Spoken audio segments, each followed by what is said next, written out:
একশো 66 গ্রাম করে হবে, বেশি হবে। 2000 আমার 2 কেজি 200 গ্রাম না, বস্তা 1 কেজি 100 গ্রাম না, 100 হাফ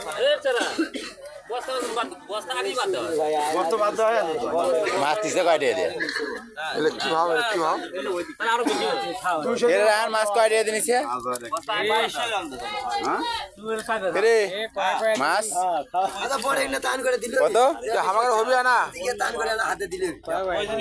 3500 টেসর কথা কয় কয় ভাগ বেশি হলে পরে এনে না। রে কয় ভাগ হ্যালো গাইস মাছ কিনছে মাইনাস করা আগে যে ভাবছি 3500 আগ হলো 12টা এই দেখেন মাছ বাড়িতে যায়নি দিব